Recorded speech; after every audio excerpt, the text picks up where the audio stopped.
I have to click the got it button. So we're down to 3 of us. This is excellent. For now. Well, you know, the funny thing about this, it's not about numbers. Jesus had 12 disciples, and it's like I always look at everything as energetic. It's like I'm putting out a declaration of my certainty into the world. And if I think that has to look anything like establishing something, I'm screwed. Because my whole viewpoint is to be unconcerned either for or against what anything looks like, in the acceptance that it's always perfect. And as I refuse to compromise that, what is not helpful will naturally fall away. Okay. What is not helpful in my own process, in my own doing, in my own thing, will naturally fall away. When Jesus said, like, there's 2 in 10,000 that'll hear this, he meant it. You know, he totally meant it. There's 2 in 10,000 that really want to go the distance on this. And I was been looking at that. I know we're supposed to be reading the 20-minute book, but I've been looking at the idea of, you know, you are blessed every time you bring a brother to the place where the journey ends. It's like, because as a teacher, my job's done there. I can't teach you or show you how to get any further than that. Beyond that, it's God's domain and the domain of the Holy Spirit within you, your own guidance. So all teachers, all external teachers, you know, all these G's and Gunga G's and whatever that historically have been identified as the guru or the external teacher, me and whoever. All of us, our purpose is to do ourselves out of a job, fundamentally. It's like by keeping my finger here, and it's like the more I go about this, the more that I'm able to offer. You know, as you teach it, you hear it and you learn it, and then you offer it and whatever. And once you've learnt that particular teaching, you don't need to keep teaching it, because the catalyst that shows you the necessity for needing to keep teaching it just falls away as you've learned it. It'd be pointless to learn a lesson that you just have to keep continually learning for no reason. So it integrates into your being. And even in this world, even though everything still seems to beset you on all sides, your being changes. Those shifts in consciousness that occur change your way of seeing things to such a degree that sometimes initially in the beginning you can pick up on it and you'll say, oh my God, I used to be like this and now I'm like that, and something's happened in my mind, these things. But as you get further on and the denial becomes more subtle, so the shifts accordingly are quite subtle, and you don't tend to pick up on them, except sometimes like down the track where you can reflect back off long-term relationships or memories, let's say, of things that you've had from a long time ago, and see how that you feel differently about them now than you did way back then, right? I used to think my favorite color was red. Now 10 years on, I've been doing this course, and now it's actually blue. And you kind of get to the point and you go, how could I have ever believed that my favorite color was red? You know, like that's a miscreated color or something.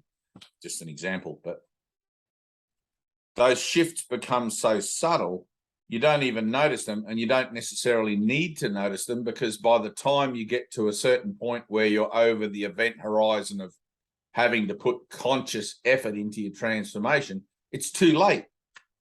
You can't do it. You can't go back even if you wanted to. There's nothing to go back to. And the realization that going back to the old way of seeing maybe still holds some allure becomes something that you just laugh at. Like, what the hell would I even, you know? And you either refuse to go ahead and you can't go back, which means you're stuck in this rock and a hard place, or you simply accept the inner guidance and go ahead anyway. And it's not like go ahead implies distance. It implies ascension or opening of the mind further and further and further to non-physical reality. So, which is what reality actually is. As it is, not as I would have it be.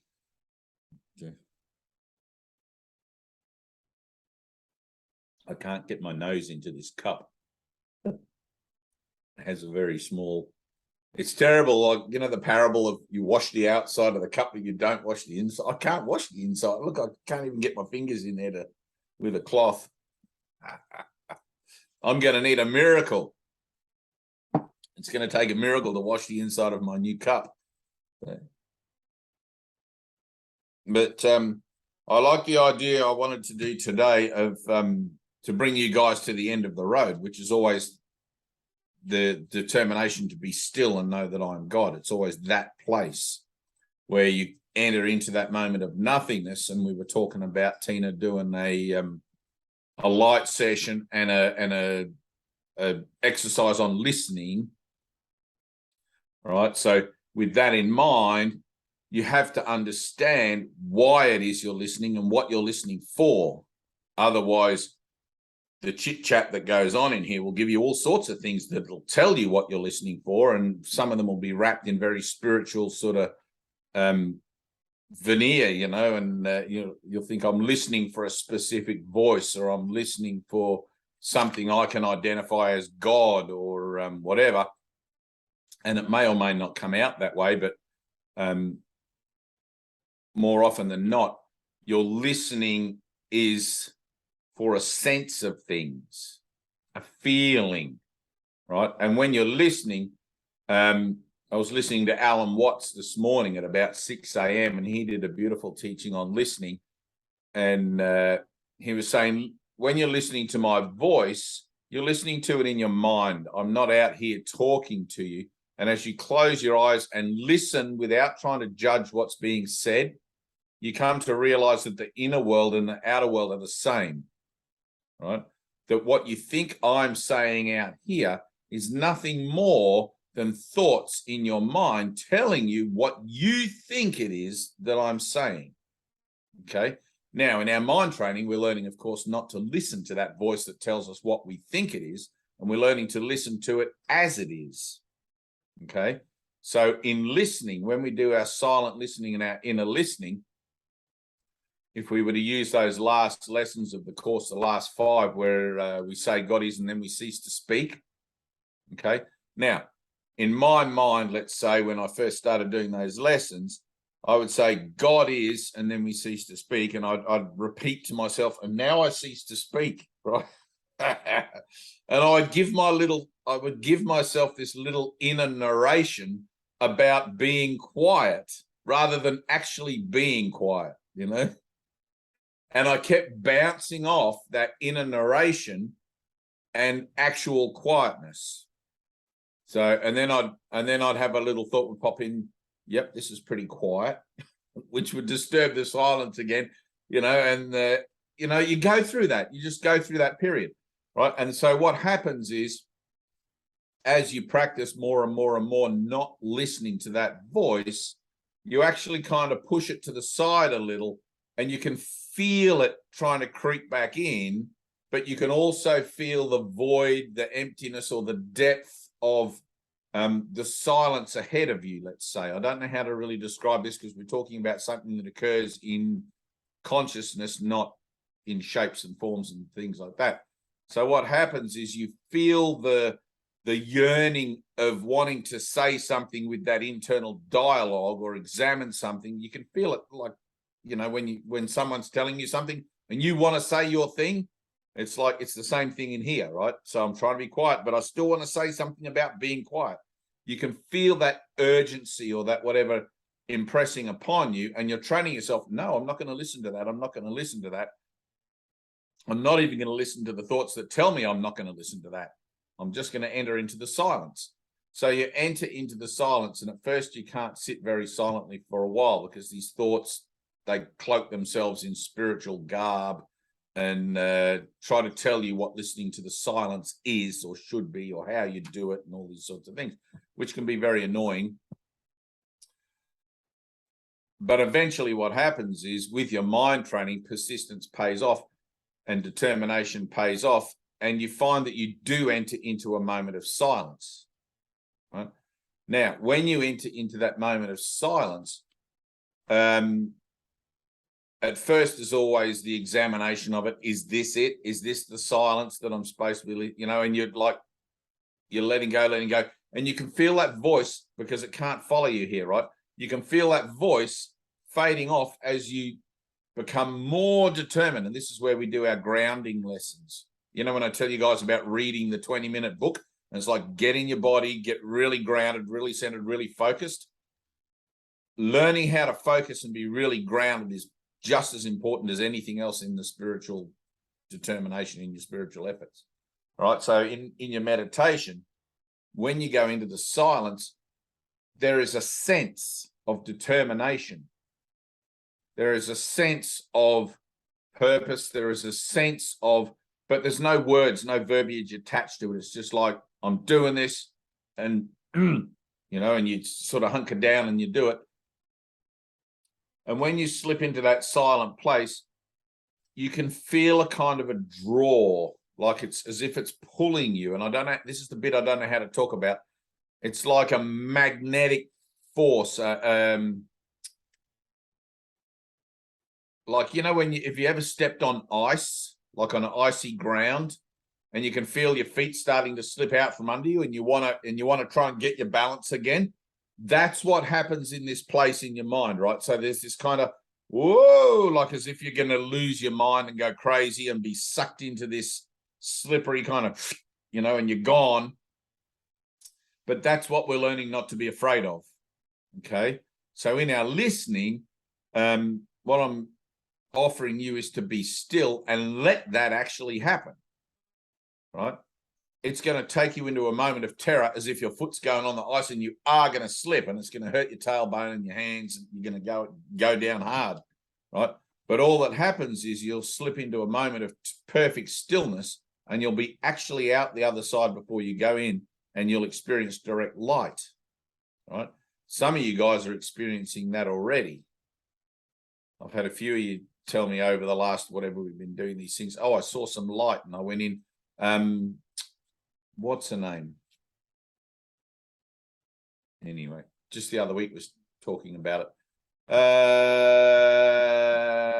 So that's with listening, and I want to do an exercise of listening today. Okay, so if you think of listening as in stages, there's a decision to listen. I'm going to choose to listen. And it always helps if you have a valid reason for why you're listening. A situation or a conundrum or a whatever, or perhaps it's a deep felt burning desire to know your father, right? That usually doesn't show up until you've been through a whole bunch of other crap, right? Until you've realized that the world offers you nothing and you just want God. That's it. Until then, what happens is your prayers and your determination tend to be more for a peaceful world rather than just wanting God, right? It's the same thing seen rightly, but one is externalizing, or one is compartmentalizing rather into individual relationship facets, which will eventually make up the whole, and the other one's going for the whole 9 yards all at once. Does that make sense? So in one of those approaches, I'm looking at my prayers. It's like, oh, this situation with my brother or my sister or my whatever, I'd like healing there, and commensurate to whatever integrity of prayer you have with that, you'll receive the answer in a way you can understand it. Okay. When you just want the truth, you can't receive an answer as in a way that you can understand it, because the truth is literally not understandable to the human mind. Right? What happens is you have to enter into direct communion with the experience itself as the experience. Experiencer and experience are not separate, right? You are God already, imagining yourself to be something else. So the something else that you think you are now as a Tina or a Anna has to be left behind, right? Or discarded like an old coat for you to enter into what you truly are and where you are always in the moment of direct union with God. Does that make sense? That's where the terror comes in, because in that moment of stillness, you'll feel like you're going to completely lose yourself, right? As if your mind is suddenly being sucked out, drawn away from you, and you'll try to recoil from it so you can recover what you think sanity is. But what you think sanity is isn't sanity, it's insanity. What you think reality is isn't reality, it's unreality. Right? Reality is in the moment of discovery when you leave your body, you leave the vessel, you awaken from the dream of bodies, and you find yourself in eternity as pure spirit. Right? Now, in your mind, you'll be like, but what is pure spirit? What actually is that? Is it my consciousness? Is it some Casper the Friendly Ghost kind of thing? Where do I go with that? I don't have a reference for it. And you're not going to have a reference for it because that's what it is you've forgotten. I've forgotten what I am because I've forgotten what God is. But the memory's been kept for me in the mind of God. So therefore, it's in the mind of God you have to go to recover that memory. Okay? You're on a journey into the mind of God. Okay? And you'll be looking around going, how can that be possible? I'm just little old me sitting in a Zoom meeting, blah, blah, blah, blah.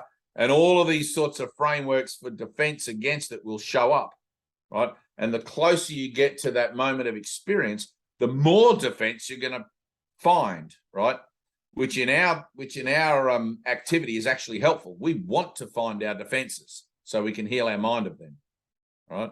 So every time we take a step together in this, hopefully, if we're honest, we'll come into contact with our defenses and our resistance and our blocks and our everything else, which is actually a good thing. That's what we're here to do.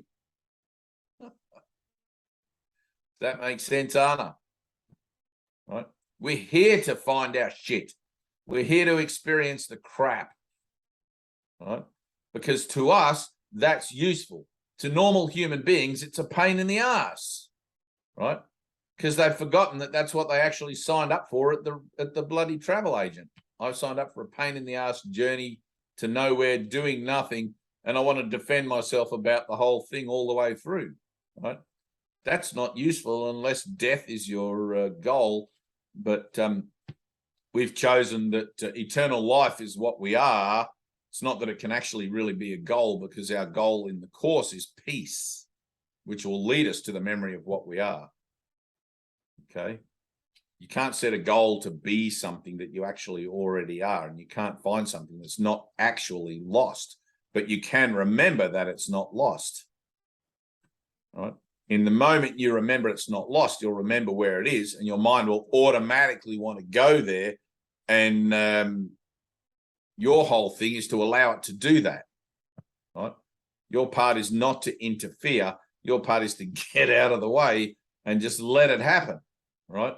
Let it be miraculous. Right? So we're always looking at little practice moments of releasing fear, releasing our defenses, releasing fear, releasing defenses, all these sorts of things, right, in our relationships. And they're really good learning curves. But so in our listening exercise we'll do in a minute, and I don't know if anyone else is going to come on, but I'm not going to run through this whole preamble again. In the in the listening exercises that we're going to do in a minute, what I want to do is take a moment beforehand to prepare myself, yourself, whatever, okay, to prepare for the idea that we're actually going to be listening. Okay, we're going to set up the parameters for what our listening is going to be for us in a way that all three of us are going to understand it. Okay, otherwise the distraction and the tendency for mind wandering is going to be quite strong. Okay, so I'm going to give you a guided listening meditation, I guess, in a sense, and talk you through it to a point where when I stop talking, hopefully you'll find yourself in an action of pure listening without wondering about what you're listening for and having all of that interference. Okay, now both of you guys, actually, it's not surprising that there's only the two of you here.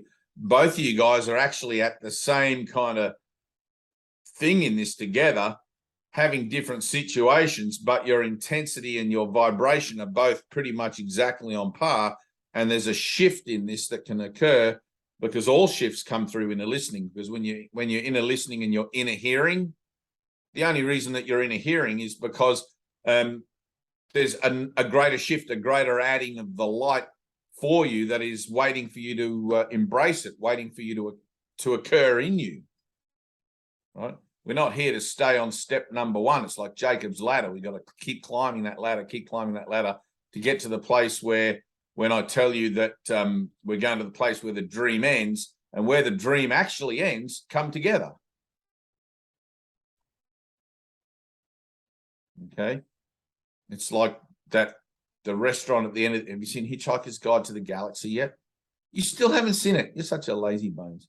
So in Hitchhiker's Guide to the Galaxy, the Earth is destroyed by aliens, and I forget his name, but him and his guide, they have to go to the place where planets are made to get a new Earth, right? So they can put him back on his planet where he's meant to be, not in his out of time kind of out of sequence experience, because he wasn't supposed to be there. And so they go and see the planet makers, who are these guys. There's this massive part of the cosmos where they build planets and they add mountains, and it's like Play-Doh, you know, they just make it and then put people and things. And while they're waiting for the planet, they go to the end of the universe, the restaurant at the end of the universe, to watch the universe end and start again and again, because it's always starting and ending. So, but on an individual level, the point where it's starting and ending in you is always going to be in the now, in this moment. Right?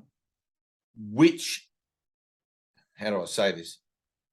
I was going to say which now, but it's not really which now, because there's only the one now. But at what point you are able to focus and activate yourself to that end of the universe moment of now in you depends solely upon your willingness to be open-minded to it happening, really. Okay.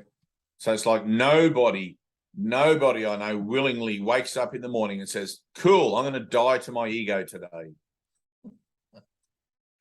Because how do you even do that, right? It's a process. And as you know, we're going through the process together, and we're doing this healing, we're doing these lessons, and we're doing meditations and whatever we're doing, prayers, in an attempt to detach ourselves from dependency upon that voice that speaks only for the body.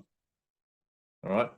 Now, at the point where we detach ourselves completely is the point we rediscover God, because there's no lack. Right? There's no gap or no time waiting between where I let go of my ego and I find God, because as soon as I let go of one, the other is automatically there, because the one has been covering that up all along. All right. Where that happens in you is the same thing as the restaurant at the end of the universe. When am I going to do this? When am I going to let myself be still and know that I am God, in a place where the concept of that and the idea of that come together in the experience of that in my own mind? Because you can keep coming back to Zoom meetings and picking up books and going to meditations until you drop dead again. At some point, there's got to be a recognition, Anna, that death is the only thing waiting at the end of that tunnel. And without an experience of reality, right, I have nothing to realign my journey to. I have nothing to realign my conscious sense of self with, other than an action of faith and an action of witness, which is going to tell me when things are happening in my transformation. Right? It's like, oh, I saw a light around somebody. That relates to my transformation. All of a sudden, you get a little point of reference there. But it's already in the past by the time you recognize it as a point of reference.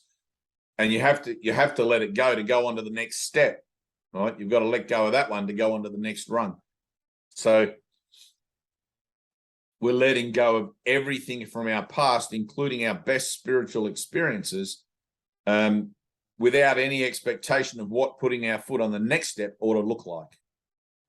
All right. So it's a leap of faith. It's like, I'm gonna jump off this cliff, and God's gonna catch me. And last time I did it, he caught me in this particular way.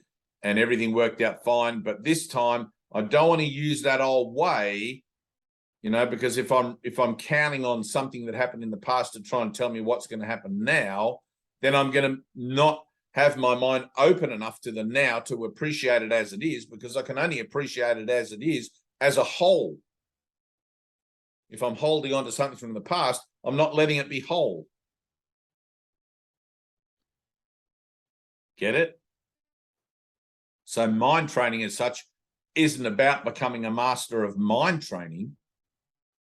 You kind of have to master it to get it, but it's about becoming a master of letting go of the past, letting go of the future, and living in the moment and allowing everything to be miraculous. And when I put it like that, it sounds much simpler than the whole last 10 minutes of everything. But sometimes you have to go around the bush to get back to the front of it. You know, it's like you don't know you're standing in the shade until you're in the shade, or until you go in the sun. All right, so close your eyes. I know we're supposed to be doing the 20-minute book somewhere here, but anyway, this is the same thing. And at some point, you got to do an intro. But maybe tomorrow. What intro do I have to do? I'm already in the future. And a little bit of the past. I know. But what intro? Just a general intro. But we'll talk about it another time. I don't want to. Wow, just a general intro for the meeting. Yeah, we'll talk about it another time. Right on. Housekeeping, you mean? Yeah. Okay. All right, cool. Yeah, we can do that. I think you can do the intro. Why not? This is your deal. About time you got on your soapbox and stepped up there and shined your light and let people let them throw tomatoes at you for a while. I'm already bruised and battered, so why not? Exactly. A few more won't hurt. Anna will go out picking tomatoes. Thank you. It's always the one closest to you that like to throw them best.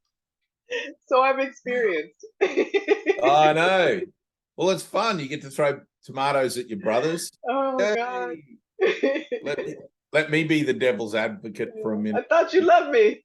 Yeah, exactly. I know. All right, close your eyes. Ready? Both of you. Anna, eyes closed. Take a few deep breaths, nice and slow. When you listen to my voice, listen to the sounds. Don't listen to the words. Try not to give meaning to the words or meaning to anything. Just hear the sounds as if they're no different from the sounds that you're hearing around you or out in the world or whatever, or the chit-chat going on in your own head if you have any. Just listen to the sounds. Just listen to the verbalization of things.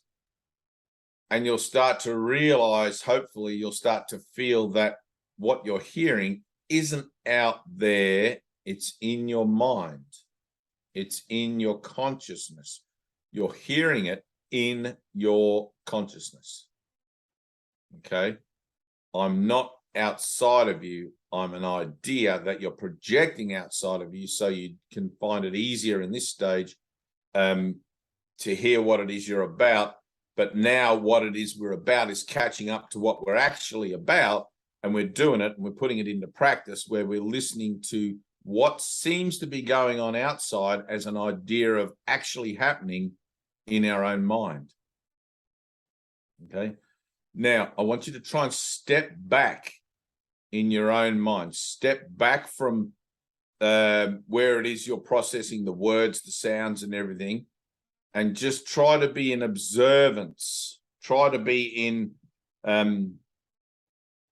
a witnessing place to the sounds, to the words, to the voice, whatever you're hearing in there, and just try to step back. And if you can, I did this morning, right, as a little test run for our thing after listening to Alan Watts. If you can, step back far enough, what you'll realize is a sense of rising up. You'll feel like you're going up and back in your own mind, right? up and back. It's as if you're pushing back into your consciousness to try and get away from interacting with it, and rather be the observer. Does that make sense?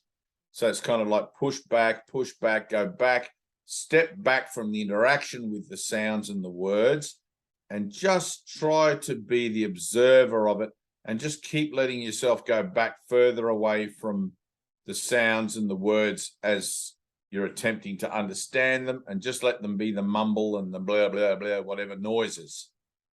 Okay? Just let them be indiscriminate noises without the meaning that you've trained yourself to give them over so many lifetimes. Right? So stepping back, and hopefully you'll begin to get a sense or a feeling of going back and up. Back and up. Now, your mind already knows where it wants to go in this. Okay? Your mind, the Christ mind in you, already knows where it's trying to reach, already knows where it wants to go. It's only your conscious mind that is trying to seek assurances for what's going on, trying to validate everything and quantify everything, which we're telling ourselves now, no, I'm not interested in doing that anymore. It doesn't help me. Okay? So take a few deep breaths and listen. Simply listen without trying to decide what you're listening to or for. Just listen and fall back into a sense of listening, silent listening, and listening into the silence. I'm listening into the silence of my own consciousness. The words are directing the way. The sounds are giving me that emphasis to detach, and I'm pushing back and up into my conscious part of my mind until I get to what will feel like the very edge of the veil, the very edge of the illusion, the very edge of consciousness itself, as far as I can go. And if it helps, try to use our determination when we're reading the 20-minute book, and tell yourself with firm determination, push back, go up. Let go of analysis. Just let the words and the sounds be the emphasis and the push that I need. All right. I'm learning to let go of analysis, let go of the words as I think I understand them, and just let them be sound that I am now detaching from entirely, to go back and up into a sense of silence and into a sense of quiet within myself. And I'm going to repeat some of those last pieces from the course. And you can, if you're still having trouble with the letting go, you can follow along with me for a second. We're going to do, I'm not a body, I am free, I'm still as God created me, which is like, I think in the 350s or something. So I'm going to repeat those like a mantra. And I want you to still push back and away from those. They'll be quite familiar to you. But just let yourself go back and up and get a sense of being determined to detach, determined to step back. Okay? I'm not a body. I'm free. I'm still as God created me. I am not a body. I am free. I am still as God created me. I am not a body. I am free. I am still as God created me. Push, focus. I am not a body. I am free. I am still as God created me. I am not a body. I am free. I am still as God created me. Push, Anna, harder. I am not a body. More determination. I am free.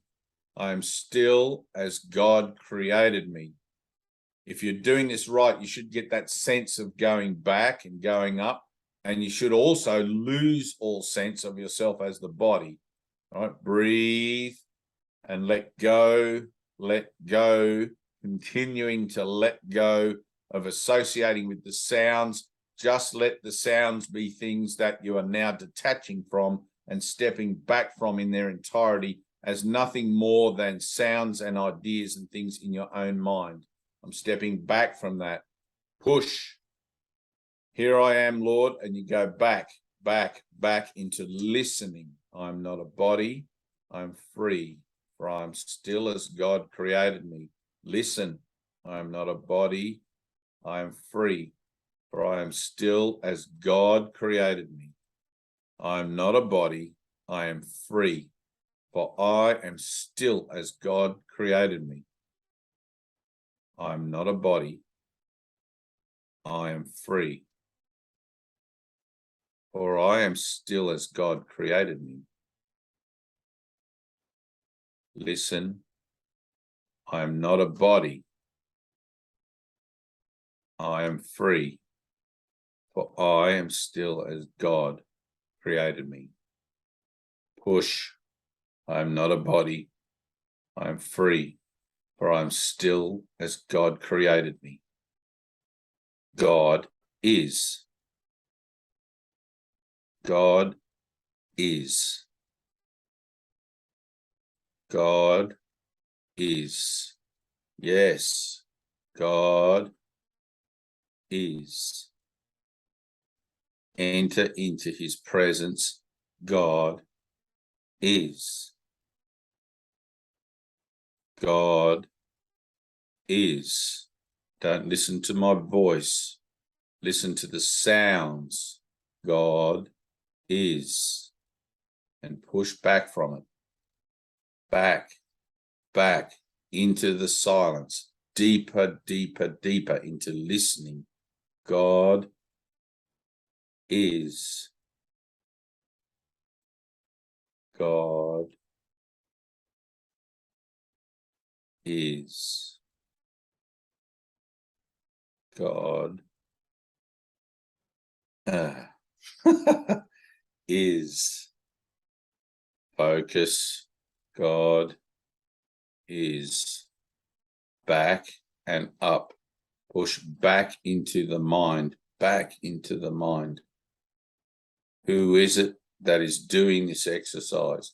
Who is it that is attempting to listen?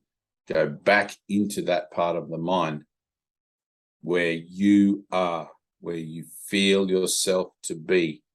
Deeper and deeper. Push back and detach. Let go. Let go. Let go. Let go. Let go. Let go. Tell yourself, instruct yourself to let go. God is but love, and therefore so am I. Don't listen to my voice. God is but love, and therefore so am I. Listen into the silence. Reach into the silence, up and back. God is but love, and therefore so am I. God is but love.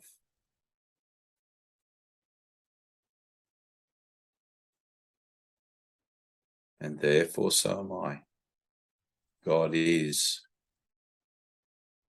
God is. God is. God is. And then we cease to speak. God is, and then we cease to speak. We enter into silent listening. Let go.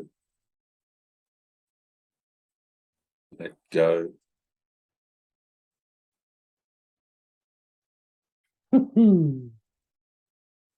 Let go.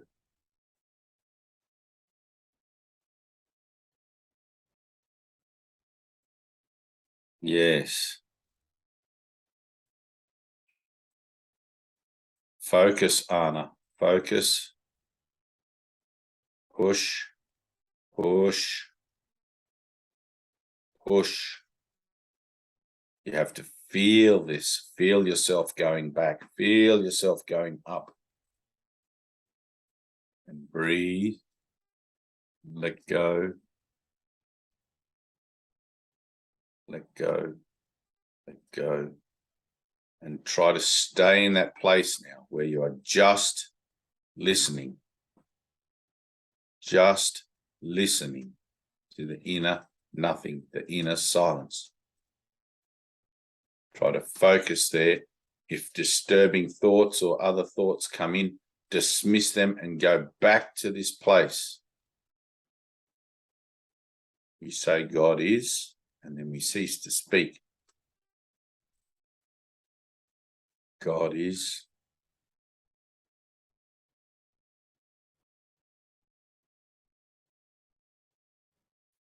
God is. Let go of everything else. Try to get a sense of going back and up, up, up, up. Let your mind go where it wants to go. Try to feel it as if it's a living thing in there, somewhere, something occurring, letting it go, letting it do what it needs to do, giving it permission to go back and up and to feel that occurring within you. God is. God is. God is.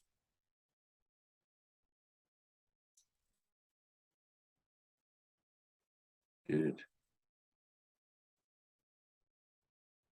Try to stay there in the silence. Don't listen to my voice. Don't listen to my voice. Let it go. It's just sounds and nothing. Make your way to the place where God is. Feel that in you, a higher place.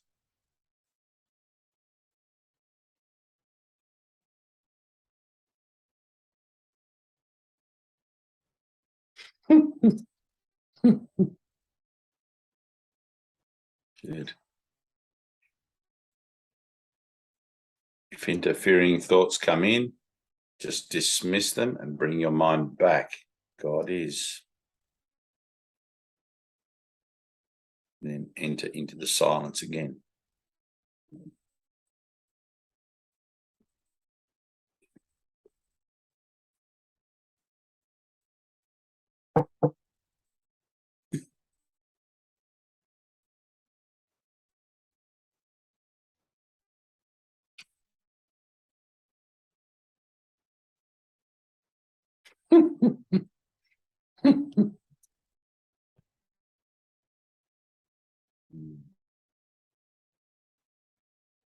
Breathe.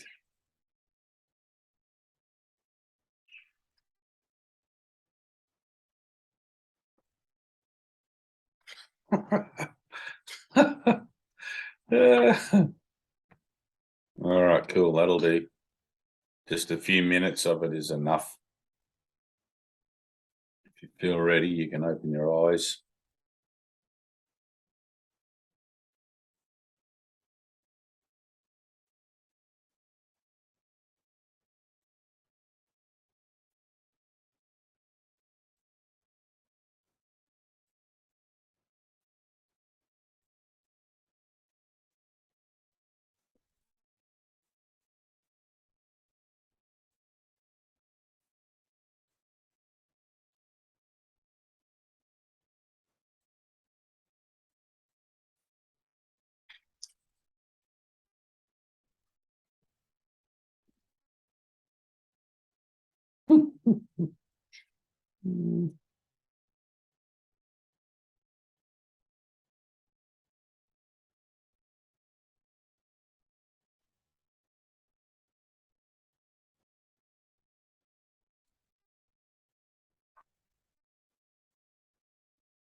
Whenever I do an exercise like that, I always have a bit of resistance wanting to come back into the world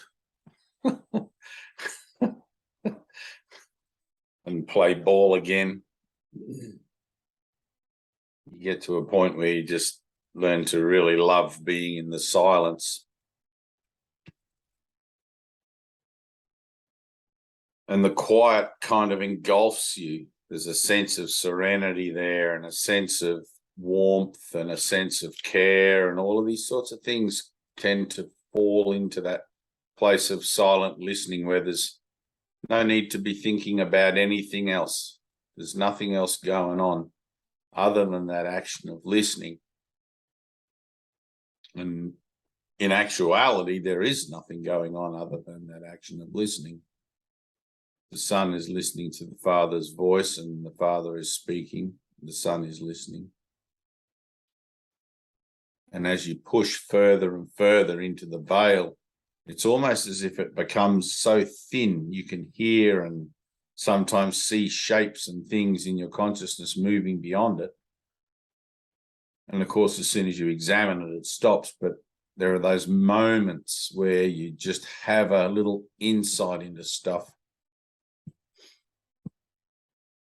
This morning, I was up at about 4 a.m. and I was listening, and I wanted to write a post about something, and I wrote a post. I thought I haven't put anything on my page for a while. I had a Facebook ban for a day, and then something, and then I started writing this other post. I wrote one, and then that was kind of cool. It came through as Jesus, I think, and I started writing another one. And then I realized it was Ted, like part of the way through. You know, I got this sense that it was Ted. It was like the way that it was coming through was the way he used to teach. And it's like, oh, cool. And I actually just wrote to Annie, you know, about it. And Annie and I had a bit of a laugh. She had a thing with him yesterday in one of her meditations.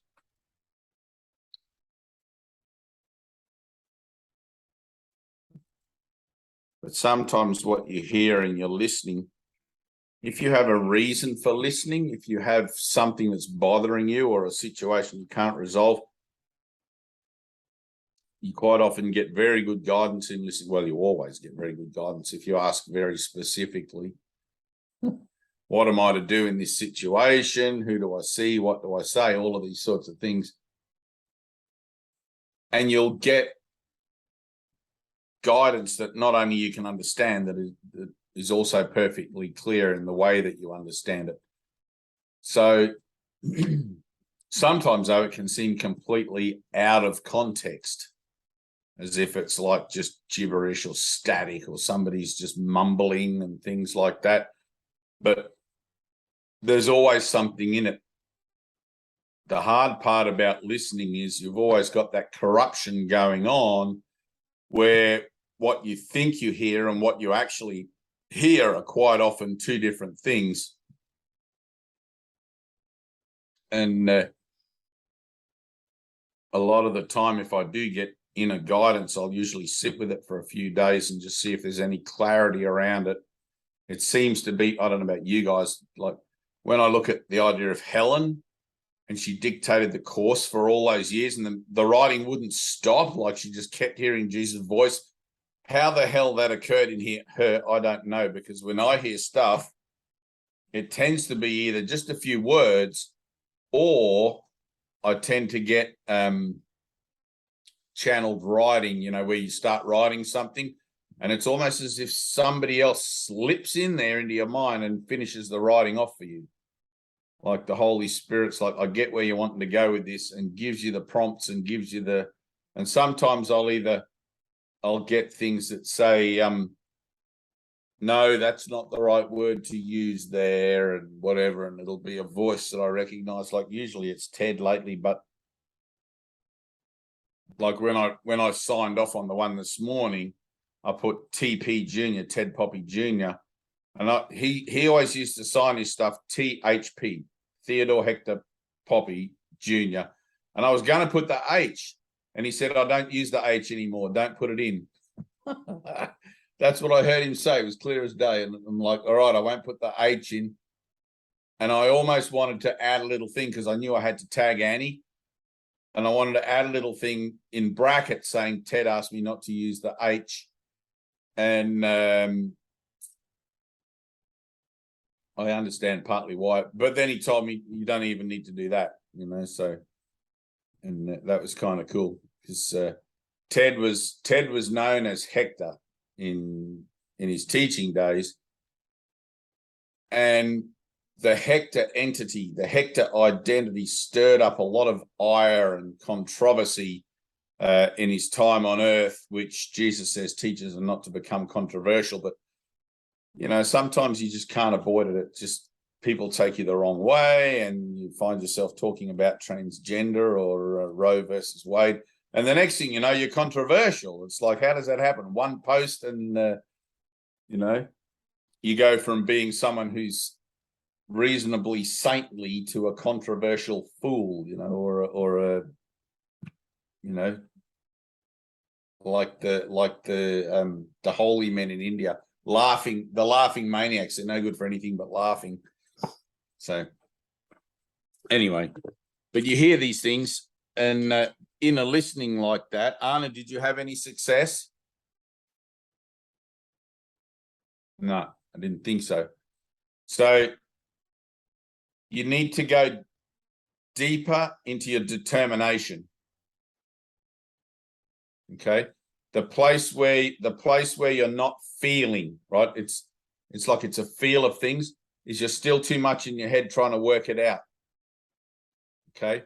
Rather than, fuck that, I just want to feel where I'm going with this. I just want to feel it and try to get a sense of things rather than a definite understanding. You're never going to get a definite understanding.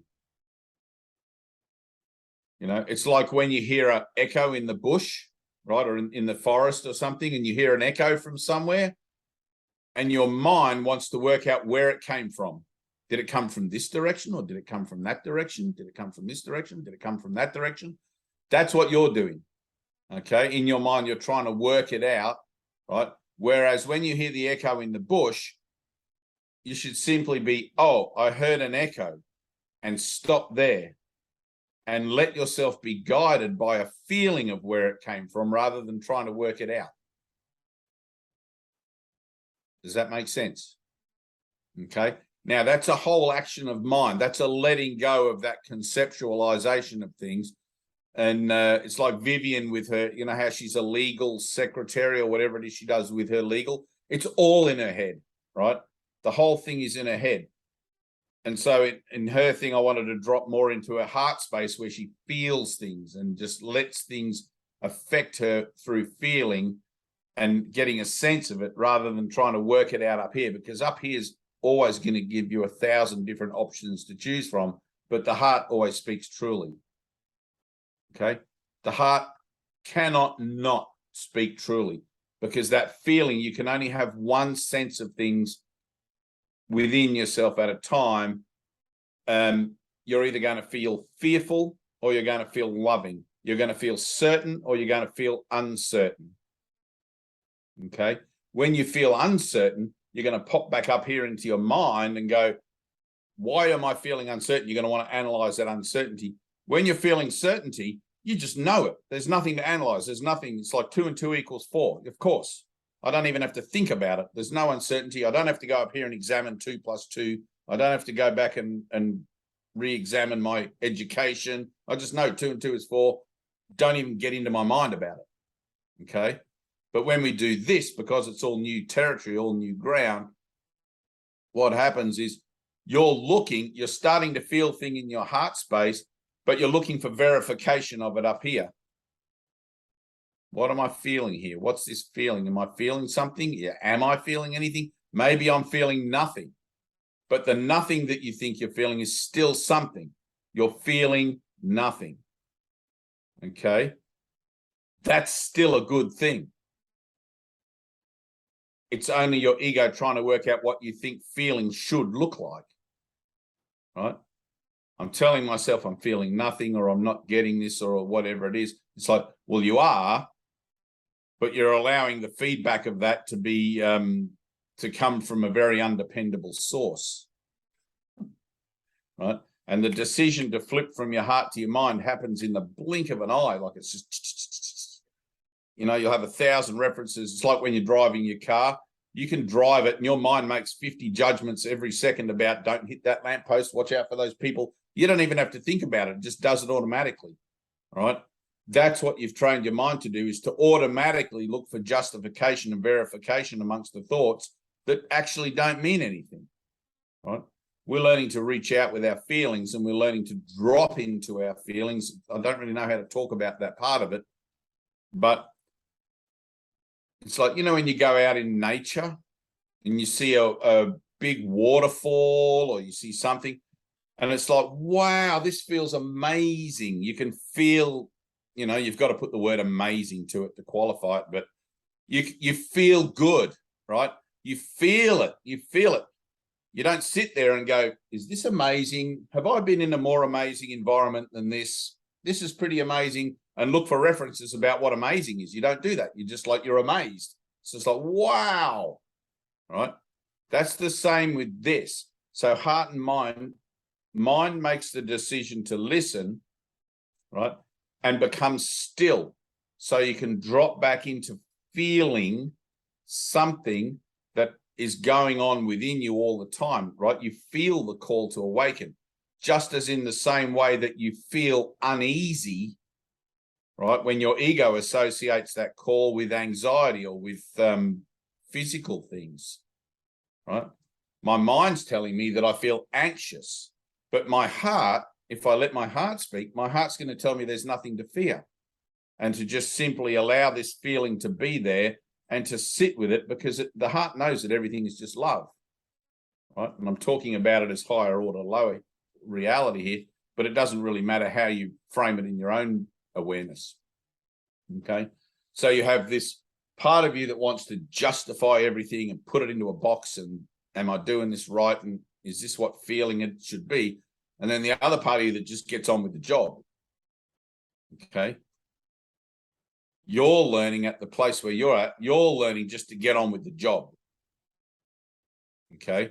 But because the course especially is so heavy with verbiage and words and concepts and stuff, it becomes difficult for a second when you're in that to actually detach from it, which is why when you do those workbook lessons, it takes you from that into that heart space at the end, where you finally get to just sit there quietly listening and you reach that, right? So don't worry about it. It's just like, that's where you're at in this thing. And more practice pays off. Okay. Jesus says it wouldn't advantage you more if you thought that nothing happened. It's like you're always, something's happening. Even the fact that you're attempting these lessons and these exercises means that there's something occurring in you that the other 9,998 people isn't occurring in. 2 in 10,000 are going to hear this. There you are, the 2 in 10,000, Anna and Tina. Right? And it's like each of you has got a foot on the ladder here or a foot on the ladder there, but it's the same ladder, but you actually have to put your foot on every step. It may not be a sequential ladder. You may have to go down to put your foot on the step below before you can go back up and put your step there. And then you may have to come down again and go up again. Like it's this whole thing. But eventually, as you give purpose to all your relationships and everything, all those things line up and you find that you're able to just go up, up, up, up, up. Okay. But sometimes it seems like, oh man, this again, I thought I was past this. Right. I've been doing this course for a couple of years and I thought I was past the need to look at all this shit. Right. And it still shows up. And you're wondering, well, how can this still be showing up for me? I've had such great experiences of other things. It's like, yeah, well, sometimes you have like putting a jigsaw puzzle together. This piece fits there and that piece fits there. And then you got to take those pieces out and, rearrange the pieces and get the picture right. It's like having a piece of the picture isn't the whole picture, but it gives you an idea of what the picture's going to be. That's probably a terrible analogy. I can see Tina's face looking very confused there.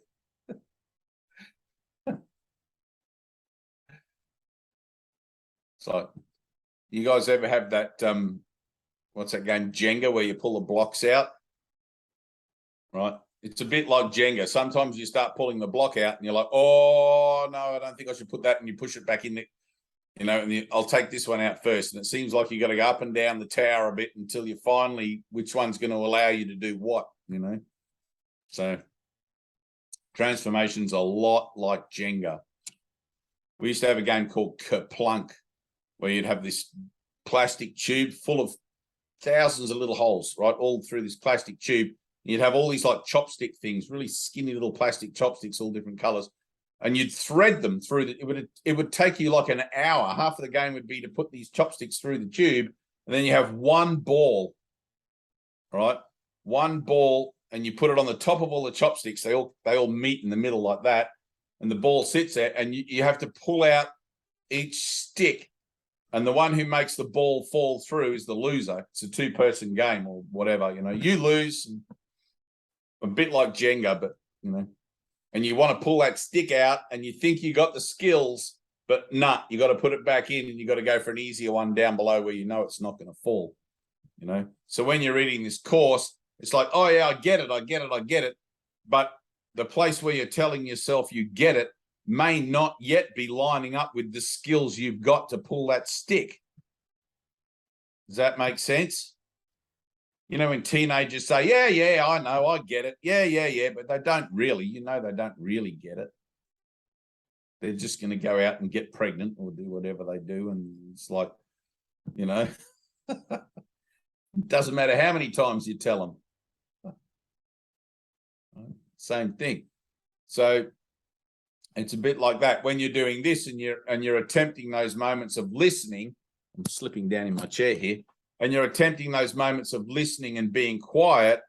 It's good that you're attempting them. You may not yet be at the place where you've mastered your mind training enough to actually attempt it successfully, but just the fact that you're even attempting it is giving you a bit of an insight into where it's headed.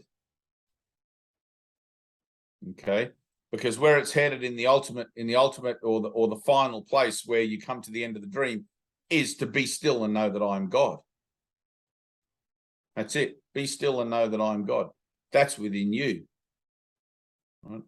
It's my job simply, if you'll let me, to bring you to that place. Right?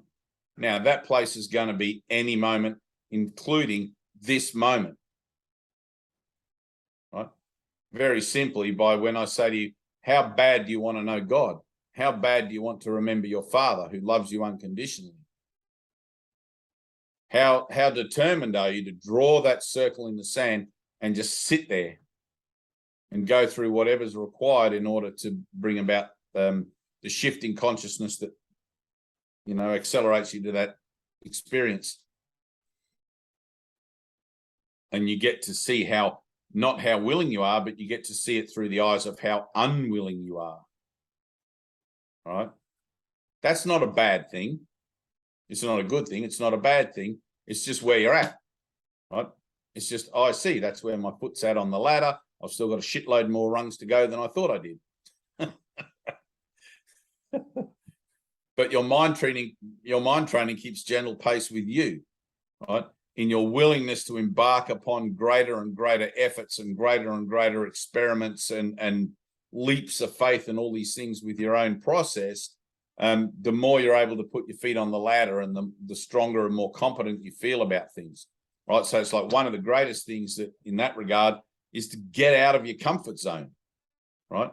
Now, Tina, you just got out of your comfort zone and you went into the country and met a whole bunch of fairies and had a whole bunch of other things, right, that you weren't expecting, you wouldn't have thought you would expect, and you didn't know what to do with it really in your own mind. You made a decision you didn't want to judge it, right? Now, all of that in itself is one thing, but what it's doing is expanding your mind and allowing your mind to stay open to greater possibilities and potentials of things contained in the unknown rather than the known of the comfort zone. Okay, same thing, Anna. All right, pack a bag, bug off out of the country or down to somewhere else in the country for a month. Take a month off and just go do something and let other things that are not in your control be orchestrated so that when you come back, you'll see where you're actually at with stuff. right? The last thing you want to be doing is sitting in Zoom meetings forever. The last thing, seriously, I mean that. Not that I don't love to see you, but, you know, it's not the you that I'm seeing, if you get what I mean. My brother in Christ. So it's an amazing thing that happens when you step out of somewhere and it's out of your control. Like Thelma and Louise. You know, it's like, what the fuck? What can happen? Except we're not going to go rob banks and drive over cliffs. We're just going to go and trust that God goes with us, and whatever happens is perfect for our undoing, is perfect for our healing, for our transformation. Right? We're going to trust that process totally, even if it looks like fairies. Or people dressed up as fairies or whatever. Did you wear a costume too? Did they give you something to wear? Oh, you did? Did you get photos? I did everything. Good. No, I got late. I get there late, but the woman I stayed with had she had costumes. It was just amazing. So yeah, I just put a little something on it to, go to the campfire. Are they like LARPers? What are loppers? LARPers, LARPERS, people that dress up as and they have foam swords or magic wands. And, no, they just cosplay. No, cosplay. No. It was like a little bit of fairiness, like wings, maybe, Yeah. and little tutus, and there were guys there too. It was amazing. I mean, yeah, it was so cool, so much fun. I would have been there. It was everything. You can't have fairies without a garden gnome. so I've been called. Yep. When you do the little shave. I've got receipts. I've got photos. I have to do a shave. No, when you did it, no, you've already been the gnome, and I have receipts. Oh. I have the photos, and you're just like this. I got called Santa the other day by this little girl that came into my store. Aww. I know. I had a beanie on. I think it was my yellow beanie or something. And she looked at me and she grabbed the mother, and they were laughing and giggling and talking or whatever like that. And the mother said, she thinks you're Santa Claus. So what do? I let her leave the shop thinking that I was Santa Claus. Don't want to break those illusions, but they're too young. So what's going on with you, Anna? Let's split the beans. Is that the saying? Split the beans? I never heard that. You, Anna? Yeah. Shoot the breeze, not split the beans. It's shoot the breeze. I've heard that one, but I don't know. That one, yeah, that one, but split beans. Yeah, I've heard that. Not split the beans. But let's make it a thing. All right. That'll be the title for this Zoom, be split the beans. There it is. There's always something. Yeah. Yeah, so I'm just going through a lot of body stuff lately. Everything hurts. I'm not sleeping well. I actually just took a quick nap right before this meeting, and I couldn't sleep the whole time because I felt like I had like restless leg syndrome or something going on. Like vibration. Oh, yeah, that's terrible. I hate that. Yeah, I'm sick of that shit. Restless legs. Yeah. And then body stuff. Yep. Go on. The other night I woke up in the middle of the night and I couldn't go back to sleep. And I haven't had where my mind is just empty, which was nice, but I was also still annoyed because I just wanted to go back to sleep. So I just sat there with an empty, open mind. And it's like, Good. I felt like I couldn't really do anything with it. Like I couldn't even. You can't. Maybe it's because I was analyzing it. I don't know. Right. Yeah. You're about what you can do with it, but you can't do it. I've had that happen many, many times where you just wake up and there's nothing. Nothing. Literally nothing in your mind. It's like, that's a good thing. Right? Don't try to do anything with it. ask instead, like, what would you have me do? Okay. So talk to Jesus. It's like, oh, thanks. I always give thanks, but it's like, wow, thanks for this quiet thing. What would you have me do with this silence? Most of the time there's nothing, but sometimes like that energy can be put to good use because it is energy, and it tends to, if you sit in it and really focus with it, like we were just doing before, it tends to open up into kind of like this portal kind of place in your mind where you can enter into that and have an experience. All right. So, but first you've got to become not afraid of it. Right. I remember the very, very first time that I had my mind completely emptied out and there was nothing. I couldn't find a single thought. I was just pure awareness. I couldn't find thoughts about anything. I was just me in my mind. It was silent. It was kind of scary. Right. And it took me, if it wasn't for the fact that I had all the brothers around and Course in Miracles and everything else, it took me for a minute to actually accept the fact that, oh, hang on a minute, I'm in a process of perfecting a state of inner peace, and this must be part of it. Like I had to identify it and recognize that this state of peacefulness and this nothing in my mind was perfect, right? Even though there was kind of discomfort about like, what the fuck, what's going on?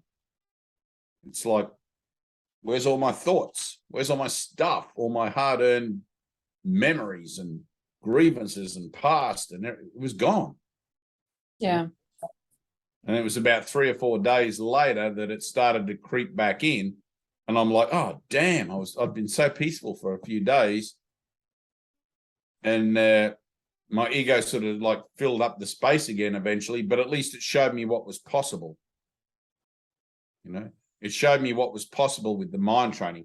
That experience that happened to me, same as like with you, it was a given experience. It wasn't something that I worked at and got into. It was like it was part of a result of my collaboration with the Holy Spirit. And the Holy Spirit gave me, this is how I see it anyway, gave me that experience to show me what the goal of our mind training is, right? Which is perfect inner peace. And now when I'm not talking, that's exactly the state my mind is in. There's nothing. It's just tumbleweeds in here. You see something, tumbleweed goes past. Silent, another tumbleweed. Sometimes I examine the tumbleweeds. It's like, oh, look, there's a tumbleweed. It's gone again. I know. Incredible things, tumbleweeds. What the hell? Don't they have roots in the dirt and they grow? They're just weeds in a ball. Like I don't think so. Mars. They're so cool. They just like they found a. I know they're just a bunch of weed. Have you ever seen them? Yeah, I live in Texas and New Mexico. Yeah, I've seen them. You have them in Florida? No, Oh, I lived in Arizona as a kid. Yeah, I lived in the desert too. So I'm in New Mexico. So yeah, I think you so guys cool. you guys need to go and get some of those tumbleweeds. I think they would sell. They would sell well at the markets. People would use them in their landscape designs. Oh, we kind of need it in California. Genuine tumbleweed. $50. $50. Did you see the thing they found on Mars? It's like a pile of weeds all bundled up. It looks like a tumble, but then it also could be a ball of string. It's like you don't know what it is, and they don't know what it is. They're trying to say it's part of a thermal blanket, the netting off a thermal blanket. It's like, I'm looking at this thing, I zoomed right in, I'm like, that's not even netting. That's like a tumbleweed. It's like this stringy looking thing, They're in New Mexico. Lies. Yeah, right. They're not actually on Mars. They're in New Mexico, and they're like, somebody saw it on the camera. Now we got to include that in. Like the Truman Show. Right, exactly. There is no Mars. If you get a telescope, you can probably see them out there making it. Camera crew. Yeah, all of that. I have chocolate on my belly. Must have dribbled a bit. So anyway, It is a stupid cup. Who the hell makes a cup like that? You can't get your nose in to have a big. Makes you dribble. It makes you dribble. It's like a cup that you need a long straw with or something. Or you need a set. You need a set of them. It's, Yeah. there is a set of them. I only bought the one. There's a whole collection to collect, a whole bunch to collect. Sweet. They're useless. Yeah, completely useless, like everything else in time and space. Well, now what was I going to say then? You were talking about quiet place in the mind. What was the thing you said after that, Anna?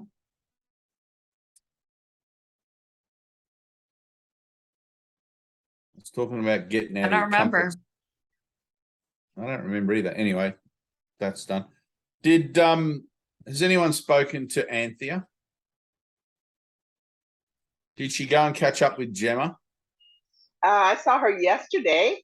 I don't know if she has yet. No, she hasn't yet. Maybe she did today. I don't know. I'm hoping that we see them together tomorrow on the Zoom. Like, I was gonna say it's happening now though, so I wouldn't have I saw her. Yeah. Yesterday, so It's happening now. exciting. Yeah. It is trying to get everybody out of their comfort zone. That's why Jesus sent the disciples out, both to teach the message and so they could see they were capable of it without having to be around him all the time. Did you get to teach anything to the fairies or offer them any? Yes, I had so many. I had so many holy encounters. I had one really cool one. I ended up being, Netta Bowen was there. You know Netta? She's a singer. She does chorus stuff. But my friend was kind of organizing her thing. So I got to, so that's what the fairies were at my place where I was staying. So that's why I spent a lot of time with them. In the daytime, I went to the little Netta thing and I had so many holy encounters there. Like it was crazy. I ended up being the greeter for some reason. I just met I didn't know anybody because I only knew these people from Zoom. So there was all this anxiety about like, y'all might like me on Zoom. I don't know if you like me in person. So this was all this like, but the prompts were so strong and everything kept lining up because I was like, I don't know if I would choose, I would come back home and get back into my bubble. But if I'm gonna do it, then I'm gonna do it. It was like miracle after miracle and just push after push. I told you everybody started falling from COVID. Like before my flight, before I got my dad like just arranged my flight for me. It was like really miraculous. I wasn't gonna go. And then the day before, all my plans like fell away. I had no place to stay, no way to get there, aside from the plane, because everybody started falling from COVID. And then my parents would listen to CNN all day long. So I don't even know about COVID, but my parents would listen to that all day long. They were talking about monkeypox. And I thought I started to get a little rash. So I thought I had monkeypox. And I knew I didn't. Because I was like, I already healed that.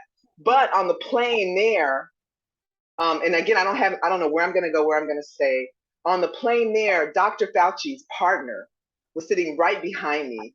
And the whole flight, he was just talking about the vaccinations and which one. And I was like, you still trying to come for me? I already healed this. But it was like that crazy kind of stuff going on. But I ended up being like the greeter at this little event. And there was this really cool guy. Like I had my Afro puffs and my door knocker earrings. And this guy, he ended up having like a Kango hat and a blue face Rolex. So we like totally were like together. And we just had all these little holy encounters. At one point he asked me about, Netta was singing Remember You're Dreaming. And he was like, what does that even mean? Because he had a little bit of an introduction to the chorus. So I started like kind of talking to him and I said, well, if I can use a biblical reference. He was like, no, don't use a biblical reference. And I was like, okay, what am I going to say? And he was from Philadelphia. So I just remembered how I explained how things sort of happened for me. Like I felt like all of a sudden I got the con, like a shell game. Like I felt like no matter where I went, there was never a ball there. So it was like, I'm out of the game. So I was telling him that because he actually lived in Philadelphia. And I was like, remember like when you get on a bus in Philadelphia and there's already this shell game happening and you're watching the shell game and you know where the ball is. And every time the other person picks it up, the ball is there. So you go, I think I'll get in this game. And so we had this conversation about like And then once you get in the game, they say to you, you got to put your money down. Like you can't just be an observer. You got to invest in it. Yeah. And once you invest in it, that's when the con happens. And then all of a sudden, everybody that was involved in the game, after they take your money, they get off. And then you go, wait a minute, I was just in a hustle. And I was like, that's kind of like what this world is like. Like you are born into this hustle. And at some point, you go, wait a minute, this is a con. So then we had like really beautiful time, he and I, and there were other people that had seen me on other Zoom meetings, not even course meetings, but like Paul Hederman's group, they happened to be there. And I was like, don't I know you? I don't know. And another lady that I met earlier in the day, didn't really meet her. I just caught her eye and we just smiled at each other. And then she ended up, she's like, don't I know you from somewhere? It's like, I don't know. She's earlier at the, anyway, it was one thing after another like that. Really beautiful. And then fairies at night, campfire at night. That was cool. It was crazy. That's what happens. You get out of your zone and stuff happens. Yeah. You'll probably find, like this is always a thing, you'll probably find that later on down the track, all of those things will have a greater relevance somewhere in your own thing, in your own transformation. Yeah. Well, it felt like I said, I couldn't really do anything. There was a bathroom thing that happened, which made me remember some other stuff that was going on in my dad's house. So when I look at it, and I can make a story up about anything, but my dad had the same amount of land and property, but it was really open space and just pristine and kind of quiet. But there were all of these triggers that were happening. So there was all this, I felt like purification in my mind. Like it was like trigger, forgiveness, miracle, trigger, forgiveness, miracle, over and over and over, like constant. And then when I got to the lady's house, it was like all of this just stuff, like beautiful stuff. Like, I don't know, it just kind of felt really kind of like cool, like this openness to heal, and then this application of everything. Like now it's time to apply, because even the trip there, like I didn't know how I was going to get there, and I never taken Uber. So I just picked an Uber driver, and he told me that he wasn't going to take any jobs, but he just was like, I'll take one more. And he saw my name was Tina. He said, I had an ex-girlfriend named Tina. And I was thinking, maybe this is Tina. And so he picked me up, and it was like an hour-long ride. And about 5 minutes in, he just starts talking about how the last time he had made that drive, it was this woman, and she was a Christian or something. And he goes, and she's my sister in Christ. And he says, because I'm a Pentecostal or something like that. So I said, so that means you're ecstatic for God?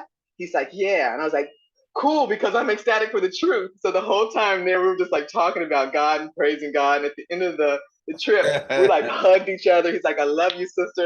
I was like, I love you, brother. And it was all of those little things that, like I said, I couldn't have. But yeah, it just felt like, yeah, and it will have more stuff later. But what you said a second ago is I'm sorry, just this last thing. Go on, what you said a second ago about being present and like letting that go, like that happened. It was beautiful. It was amazing. And I had a sort of a realization when I got home and I read lesson 135 about not planning, organizing, just being totally available, totally defenseless, and just letting spirit like just convince you that spirit has got you. And I had the realization that this is not the first time that I've had this convincing. And my prayer is often, I'm willing to be convinced. And it's like spirit keeps convincing me. And then I totally forget. I'm like, I'm willing to be convinced. I get convinced. And then I'm like, I'm willing to be convinced. But what you said about not holding on to that experience, because I kind of would like to want to remember this, but what I want to really remember is that I'm always cool. Like spirit's always got me, and I'm open to like however it's gonna look the next time, however it's gonna look. So that really hit me. So that's all I want to say. And the next time is now. Yeah. Yes. Yeah. Right. Yeah. Being able to enter into this moment, into this. Like that, and allow that to be exactly as it's meant to be. You got to let go. You got to get out of your comfort zone. Anna, you got to get out of your comfort zone. It's like you've got to make a decision there, whatever that's going to look like. I don't know. But you have to remember that your comfort zone is set up to keep exclusivity alive. Your comfort zone is specifically orchestrated by you to exclude. Okay? This is my house. These are my things. This is my walls, my possessions, my blah, blah, blah. Not yours, right? All your friends, your family, and everything, all generally, until the shit hits the fan, but all tend to lean towards witnessing to the fact that the dream you think you have about yourself as being someone who owns things or does things or whatever is true to you, right? None of it is true to you, right? Everyone is your family, and everywhere you go is your brother in Christ. But because the mind that likes the comfort zone, like familiarity breeds contempt, it breeds so much contempt. You don't even know how much contempt you have for yourself, right? It's this kind of thing. What do you mean I have contempt for myself? And it's like, you're not going to find out what that means until you get out there and have fairy people bloody like twinkling magic spells over you, and you're going to realize what you're missing, right? You're going to realize what life, incredible, amazing things can happen. But instead, I'm sitting here watching fucking soap opera. It's like when Jesus said, I come to give you life and life more fully. It's like he didn't mean sit there, turn on the television and have an incredible experience of somebody else's life. He meant actually have your own life. Now, you can't do that if you're still intent on building defenses, and that's what comfort zones are, right? Now, you may get out there and the experience of people twinkling fairy dust in your hair and whatever is too much, and you may want to return to the comfort zone rather than go forward to people doing whatever and the next group of crazy people and whatever. But it's like literally there are no crazy people. There's only ideas I have about what I think crazy is, which are always going to be wrong. There's no crazy here. The whole thing in its entirety is crazy. And I try to split it up into crazy and not crazy by developing a comfort zone for myself that I tell myself represents not being crazy. All those people over there, they're crazy. But in my house where everything's under my control, that's not crazy. That's all cool. I got it. It's like, no, you don't. All you're doing is defending yourself against life. You have to take these moments, and as you take these moments to step out and experience other things, it's like you realize that it's not that your comfort zone becomes redundant, but it starts to lose the meaning that you've given it as being a place of solitude or fortitude or whatever like that. And it just becomes just one with everything else as well, right? It's like, oh, I thought I had to live in my house and I couldn't go out my front door because I felt safe. And now I've had a few experiences of going out of my comfort zone, and I no longer feel like I have to return to my house to have that safety. Obviously you're still going to return there to sleep and cook and do whatever, but it loses that sense of being a place of defensiveness against the rest of the world, because you're starting to let the rest of the world back in. But because familiarity breeds contempt, you can quite easily convince yourself that you're okay in your comfort zone. I'm okay. I'm all good. Don't worry about me. I got everything I need. It's like, no, you're existing. You're not living. You're existing. It's like, and there's a big difference between existing and living. It's like my thing here, I have the same exact thing. So we've got this thing called Mushroom Valley coming up, and I'm going to go.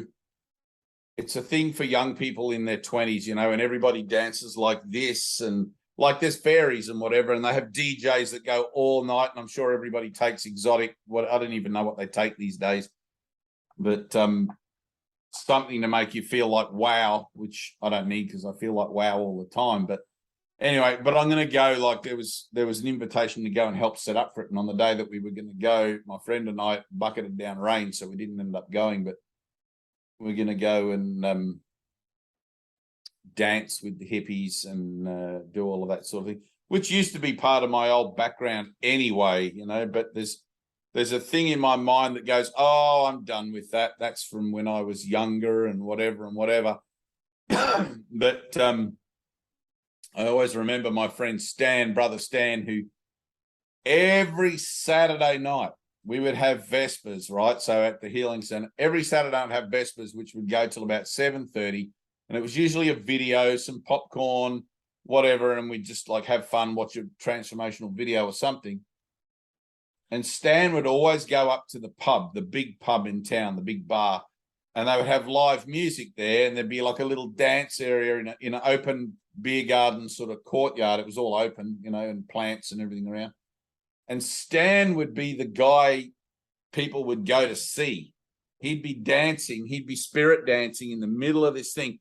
There'd be like, I call it white people dance. You're probably going to laugh at that, Tina, but white people dance, like white people have no rhythm, really. You know, like it's a well-known thing. But white people sort of dance like this, right? So white people dance like this, and as if there's something, you know, like I'm a bit different. I've got a bit more of a different thing I do, like, but I know, right? But Stan was like, he'd be feeling it, and he'd let the music take him, and he would look like, you know, those inflatable advertising men that like those big long skinny things with the wavy arms. He was like that, but it was his natural thing. He would just tap in, and I would often go up to the thing with him, and I would sit there and watch him dance, thinking, man, I wish I was that free. I could just fucking do that, you know, get on the dance floor and just feel that free to just let myself go in front of like 300 people at the pub and whatever. And nowadays I do, of course, but I don't give a shit. You know, we had a thing here the other night, and there was about 7 or 8 of us here, and we had a fire or whatever, and I'm doing the wavy man, like just feeling it and just going with it and having moments, you know, like having those moments.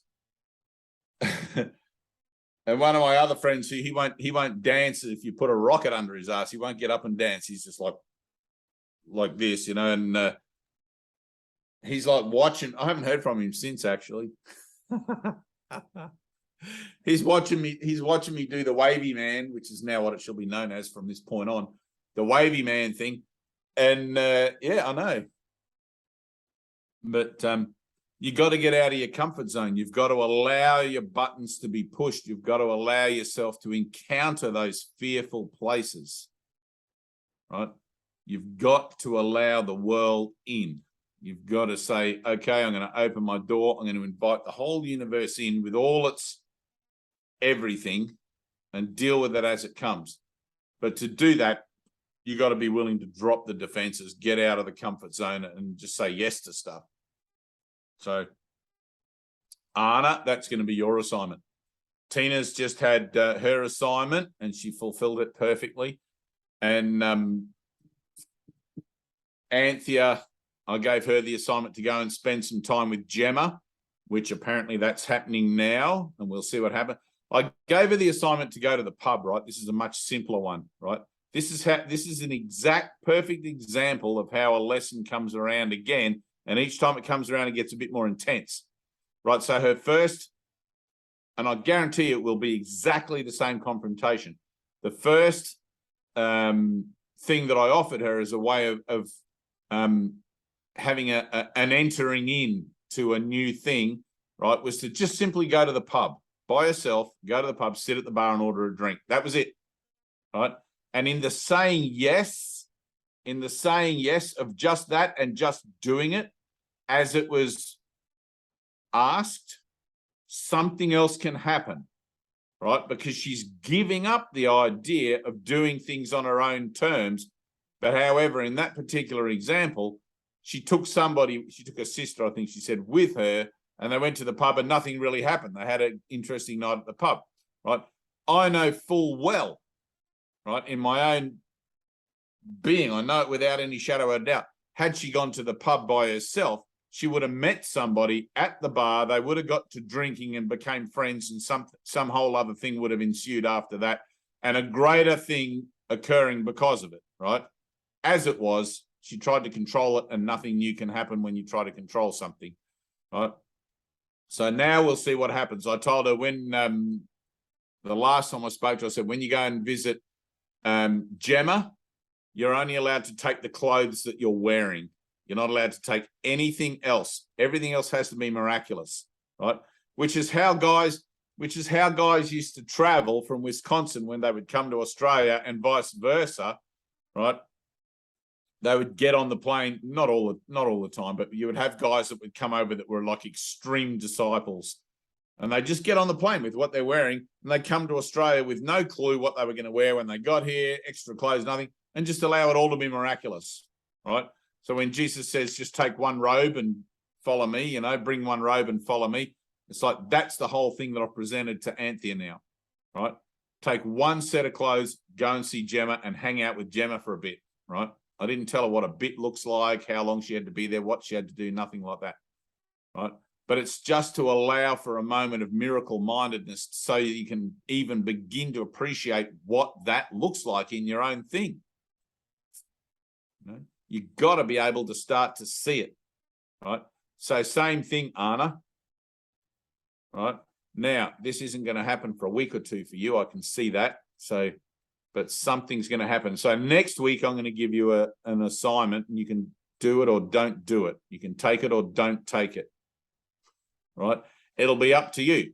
But your own healing, your own thing, literally nothing could be asked of you, even if it looks like it's me trying to orchestrate something now. That's still the activity of God, right? God is either everything or not everything, right? That's where you get to with this. You could sit there and go, oh, that's just Dave saying stuff. And it's like, is it? Is it really just Dave saying stuff? Or am I actually in this meeting because I'm attempting to avail myself of some kind of higher perception of myself and the world? You know? What did you think it was going to look like when you turned on your computer and sat down this morning? Did you have an idea what you thought this meeting should look like or shouldn't look like? What I'm allowed to tell you and not tell you, or what I should ask you or not ask you? You're not going to get any other spiritual teachers come along and tell you, just take one set of clothes and go visit somebody. Get out of your comfort zone. Go do this, go there, do that. Only the Holy Spirit tells you that. Are you going to let me say that?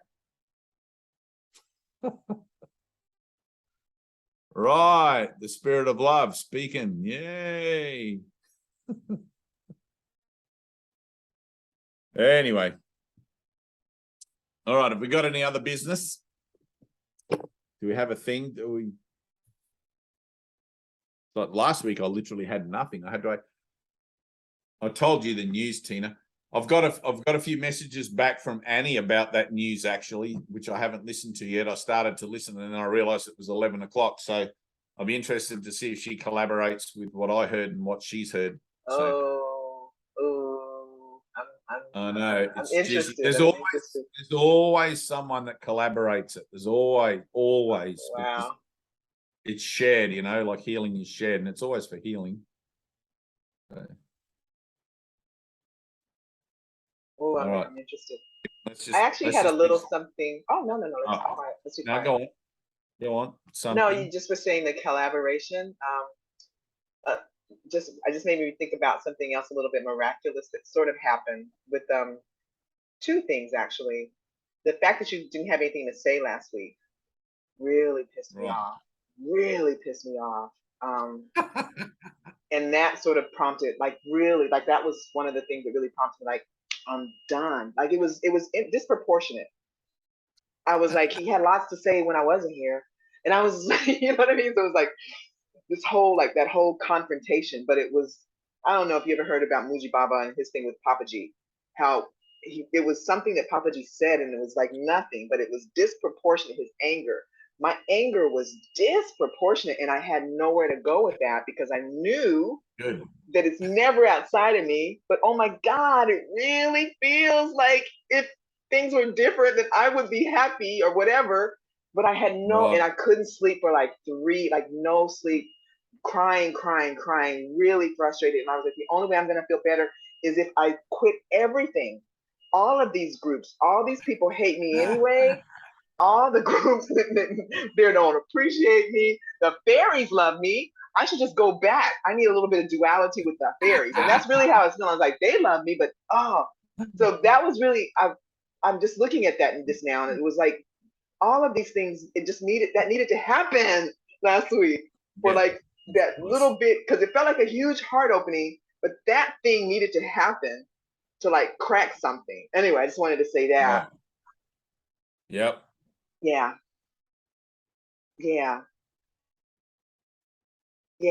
There was something else, but I don't, it's kind of like going backwards. I don't think I need to say that part. Yeah. All right. What version of the book do you have? I have two versions. I have FIP and COA. Grab your FIP.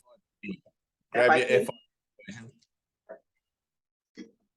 Oh, in the binder. Used to be teachers and nature. Look it up. Look it up. The Fear of Redemption. It's in the text. You don't have to do it right now, but okay, cool. It's page like 756 or something. But the Fear of Redemption, and I want you to read it, the first paragraph, over and over and over. This is your homework. I want you to read it at least 6 times. All right. There's no 756. I'll look it up. All right, whatever it is. 76 something, maybe. I don't know. It's towards the end. Fear of Redemption. Anna, I'm going to sit with your homework until next week, or maybe even until tomorrow if you're in the other meeting, but sometimes you are, I know. I don't think I've got anything else. Let's just don't make me mad. Hey? Don't make me mad. Don't piss the girl off. Give me more. Right, exactly. The kookaburras are laughing at you. Well, they should. Can you hear them laughing? I heard them earlier. Yeah. They're so loud. How can you not hear that? What's going on out there? Uh-huh. He started laughing at me again. They're very talkative kookaburras. If you talk to them, they'll often give you a little. I heard them earlier. Yeah. I think. You can hear them. They're like.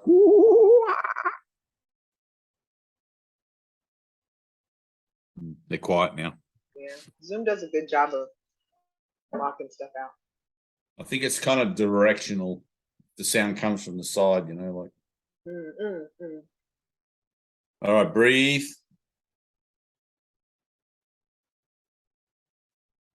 Anna, focus.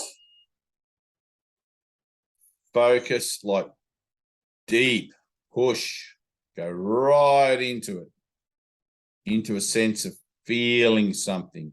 Try to get out of your head and feel in the same way that you feel upset and disappointment and loss and grief and all of those sorts of feelings.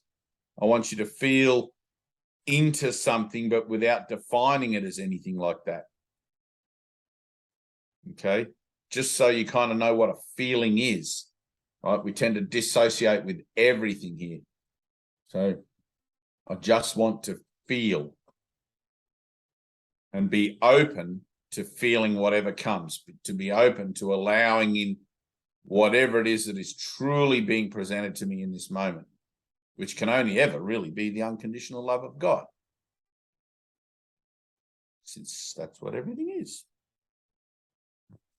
All right, so take a few breaths. I want you to feel that love. Right? Oh, that's what I wanted to do. That was the thing. So happiness is a choice. All right. Happiness is a choice. I had this thing during the week, and luckily I remembered it. Thank you, Jesus. But I remembered it now. And I was sitting in my car. Anyway, there was a background, but anyway, I was sitting somewhere and thinking about happiness is a choice. And I remember saying to myself, well, because like the goal of the course is inner peace, right? And my perspective on inner peace, having now attained this sort of state of peace that I equate with peace in my own mind, is peace is great, but happiness is a choice. And it's like, well, I'm happy that I'm peaceful, but is that the kind of happiness Jesus is talking about? And it's like I'm looking at the idea of having life more fully. So I made a decision. I want to be happy, right? In my peaceful state, I want to be happy, and see if that opened up to anything else, right? So I want to be happy. I want to be happy. And I had to repeat it to myself about 5 or 6 times before I actually started to connect with that thought, right? It seemed to be quite superficial in intention, or quite superficial in the way that I was choosing for it. And then it's like, no, I want to be happy. And I tried to hear myself. I tried to feel myself what I was saying, right? Until I did. And then in that moment, I just burst into laughter and happiness. And like, it was just, there was a moment, there was a whole thing that happened. And it's like, all right, I'm just continually choosing to be happy. And you get to the point where happiness is your own state, or peace is your own state. And there's nothing else you want. It's like happiness only exists in the place where I have something to oppose it with, being not happy, right? Finally, when I'm just happy, I don't necessarily realize that I'm happy, because it becomes my state, and I'm not looking at it as something that makes me feel a certain way based on something that doesn't. Can you hear that? All right. So there's no longer the springboard for happiness there, because the springboard was misery and sadness and all of those sort of stuff, which is why I wanted to choose to be happy in the first place, to the point where I've chosen to be happy totally, that the springboard no longer exists. Happiness is now my standard state of mind, right? There's no longer any necessity for a request to be happy. I just am that. In my own awareness of myself, I'm just happy all the time, right? It's no longer different from any other state. It's like it's a singular thing. Oh, I'm happy. What does that look like? Well, I'm not laughing like a maniac all the time, and I'm not walking around with this kind of maniacal grin on my face or anything like that. I'm happy within. I'm happy inside. I'm just happy and like fulfilled, and all of those things that go along with what happiness brings you, that sense of fulfillment and protection and like all of that, you know. So I thought we could do that in our Zoom. So Anna, especially, okay, I want you to intentionalize the decision for making happiness, right? Now, I know the road to hell is paved with good intentions. We're not looking for good intentions. We're just looking for intention, right? I want to put some intention into my decision. I want to put some power. That might be a better word. I want to put some power into my decision. When I say I want to be happy, I want to feel that I mean it. Okay? I want to feel that I'm actually being honest and true when I say I want to be happy. Because it's easy to say these words on the surface and not really feel them. And it's like that attempt at feeling, that attempt at getting a positive result out of putting that determination into being happy, it'll give you that sense of what that feels like. Can you hear that? You won't have to be up here examining it, whether you're happy or not, because as soon as you ask yourself if you're happy, you're no longer happy. You're in the examination of something that exists only as potential. I'm potentially happy in my questioning, but I'm not actually happy. Happiness is always seems to be just a bit out there, just a bit at arm's length, you know, and I have to choose for it again and again. No, I choose to be happy now. I choose for happiness. I choose to be happy, right? Now, I want you to sit there for a second and make that decision for yourself and put all the power of your heart and mind and soul into that decision, because you're worth it, right? You're not guilty. You're not to blame. You're not any of that stuff. You're a child of God. Okay? You are a child of God. You are loved and loving, and that is how you should think of yourself in your heart. That is how you should think of yourself. I am loved and loving, and fuck it, I choose to be happy. God damn this world, stupid freaking world, trying to convince me that I'm guilty or that I'm not worthy or that I'm not as good as others or blah, blah, whatever it is, whatever story you want to concoct. None of those stories have the power to obliterate your happiness unless you let them. All right. Now, make the choice. I choose to be happy. Let me hear you say it.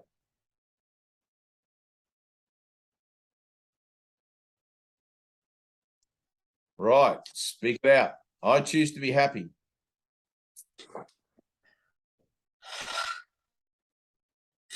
I choose to be happy.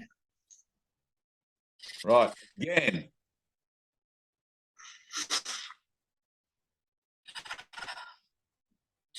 I choose to be happy. Again.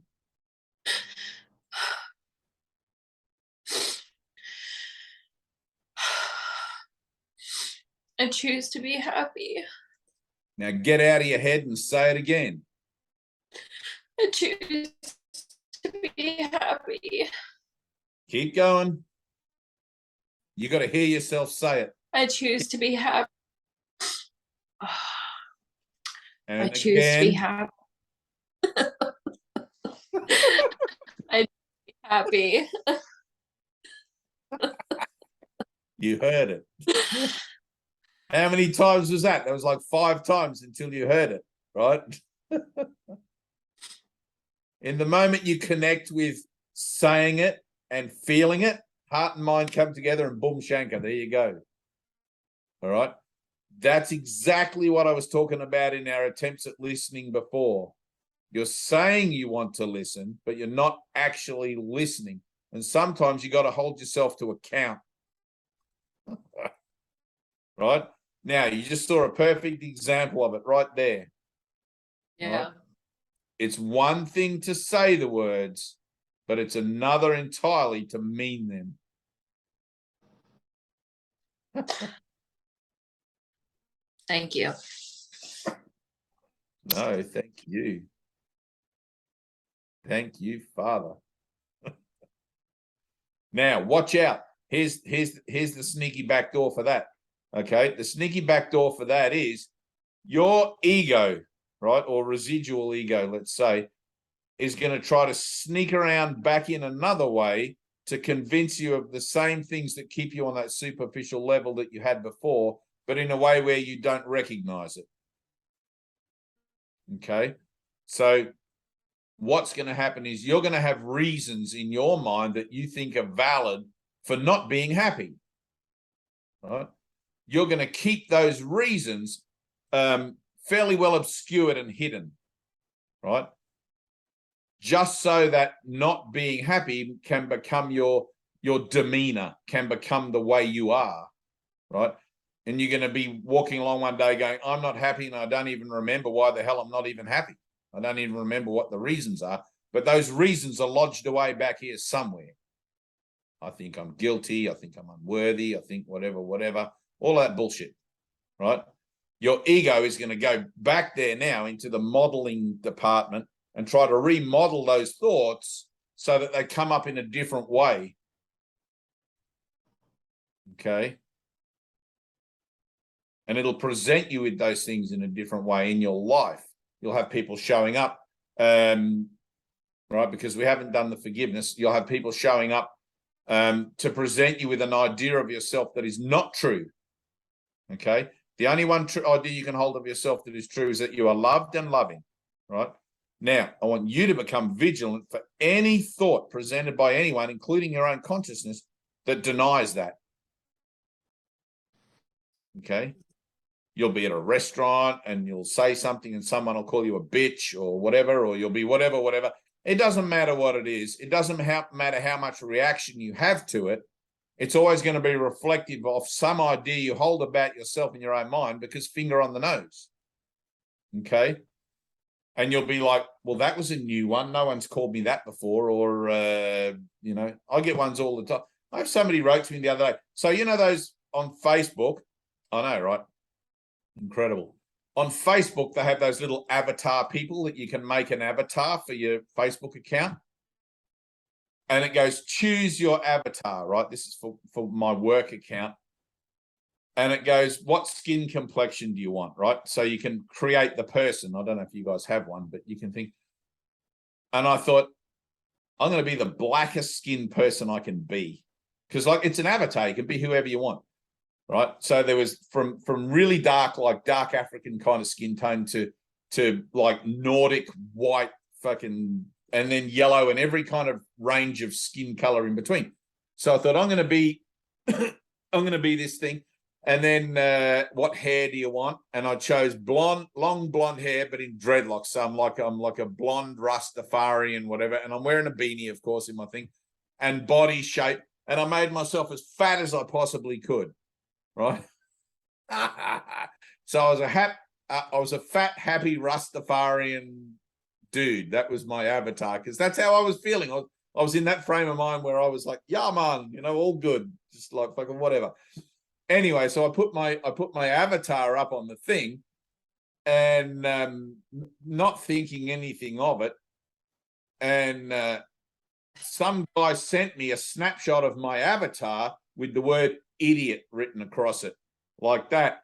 And it's like he obviously knew I'm like a aging white fucking whatever, and it was nothing to do with me. And I'm thinking, where has people's sense of fun gone? Where, you know, an avatar, you can be anything. And I'm trying to keep my finger on my nose here. This guy's calling me idiot. And I'm like, of all the things I've been called, like idiot seems to be like the least vindictive or whatever of it. But it really hit me. It was just like, there was a moment there. It was like, he just called me idiot as if, you know, whatever. And it was funny. And for a second, it took me, like literally, it took me quite a while. I'll say a second, but it was quite a while to figure out what was wrong with my avatar in his eyes. You know, I even went on his profile. He wasn't a black person. He wasn't a Rastafarian. So I don't know why, if he was accusing me of cultural appropriation of an image or what the hell, freaking, you know what, people have these social things. Oh, you can't do that. It's cultural appropriation. So, dude, it's a freaking dream. You can do whatever you want. Like it doesn't, there's no rules here. You know, you make up a rule, you're going to suffer. And anyways, but it took me ages. And then all I could come up with, that he thought I was an idiot because I made an avatar that didn't look like me. And I thought, how boring would it be to make an avatar that actually looked like me? What's the point of having an avatar? Because here I am. I just put my own picture, you know. But anyway, it's funny stuff. So in your thing, Anna, you're going to get stuff show up, right? Choose to be happy. All right. You have to refuse to allow compromise of your happiness into the equation. You've seen now that it took you 5 or 6 good attempts, and I had to push you a bit to actually feel where it is that you were saying that and actually wanted it to be true. Okay. Now, the same thing's going to show up. Some situation is going to come back to show up to take you back into that old frame of reference where you think that the state you were in before you chose to be happy was somehow a valid state. It's not. God's will for you is perfect happiness. Get it? Say it out loud to me. God's will for me is perfect happiness. God's will for me is perfect happiness. Now, refuse to allow compromise. Okay? Refuse. Don't defend yourself, but refuse to buy into whatever's presented. Because it will. The ego is going to kick and scream. You can't have perfect happiness. Because. So, no, motherfucker, I'm a child of God. I can do whatever the fuck I want. Right? That was my best, what's that? Samuel Jackson. Right, I got it right. Motherfucker. Your job is to refuse to compromise where death plays a part, Anna. Until I can think up what your homework will be, or until it's given to me, whatever your homework will be, that's your homework. Okay. Good. Yeah. I love you. Love you guys. It's nice. It's intimate when there's just like three of us. We're having a threesome. It's kind of cool. Do Sam Jackson one more time. See you later, motherfuckers. That's right, motherfucker.